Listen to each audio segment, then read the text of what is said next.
झुंझुनू के मंडाव से विधायक रीटा चौधरी ने किसी का नाम लिए बगैर भाजपा नेताओं पर चुटकी ली है।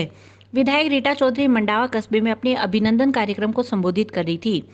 बजट में मंडावा को तहसील बनाने समेत अन्य घोषणाओं पर भी अभिनंदन रखा गया था। उन्होंने भाजपा नेताओं पर चुटकी लेते हुए कहा कि निकाय चुनाव में भाजपा नेताओं को उन लोगों की चिंता थी जो गलत काम कर गिरफ्तार होते हैं और उनकी जमानत के लिए झुंझुनू जाना पड़ता है। ऐसे लोगों को छुड़वाने के लिए चिंतित भाजपा की चिंता उन्होंने दूर कर दी है। अब मंडावा में ही तहसील खुल गई है तो 151 में पकड़े जाने वाले लोग यहीं से छूट जाएंगे। दरअसल मंडावा में उप तहसील होने के कारण शांति भंग में पकड़े जाने वाले लोगों को झुंझुनू पेश करना पड़ता था। इसे निकाय चुनाव में भाजपा नेताओं ने मुद्दा बनाया था। हाल ही में मुख्यमंत्री ने घोषणा कर मंडावा उप तहसील को तहसील में क्रमोन्नत कर दिया है। इस कार्यक्रम में बोलते हुए रीटा चौधरी ने कहा कि कस्बे में 107 करोड़ रुपए की लागत से सीवरेज कार्य भी जल्द शुरू होगा। वहीं शेखावाटी का पहला कृषि महाविद्यालय भी मंडावा को देकर मुख्यमंत्री अशोक गहलोत ने बड़ी सौगात दी है।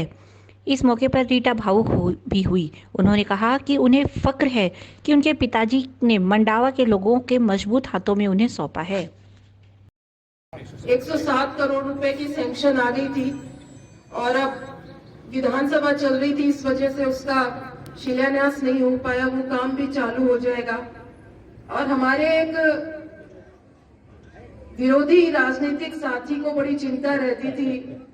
उन्होंने नगर पालिका के चुनाव में कहा कि 151 के लिए भी हमें झुंझुनू जाना पड़ता है। उनको बड़ी चिंता थी, लोग जो पकड़े जाते गलत काम करते हुए उनको कैसे छुड़ाया जाए, तो उनकी चिंता भी दूर करी और आपके यहाँ तहसील बनी।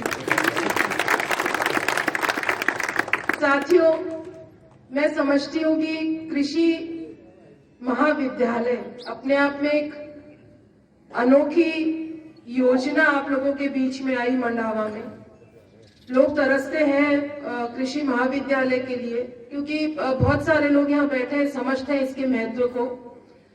या तो हमें एग्रीकल्चर के लिए कॉलेज के लिए गंगानगर बीकानेर जाना पड़ता था, या जयपुर के अंदर जॉबनेट था। हमारे आसपास के अंदर प्राइवेट के अंदर लक्ष्मणगढ़ में मोदी कॉलेज है, वहां पर हमारे कृषि महाविद्यालय का वहां पे पढ़ाई होती है, कृषि विज्ञान संकाय की। और कहीं पे भी दूर दराज आसपास के इलाके में कहीं पे भी नहीं था। और हमारा ग्रामीण इलाका है, यहाँ पे हमारी आधे से ज्यादा लोग कृषि पर आधारित है। यहाँ पर यहाँ की जो आर्थिक जो यहाँ पर लोगों के अंदर होती है, रोजमर्रा की कमाने की जो व्यवस्था है वो खेती पर चलती है।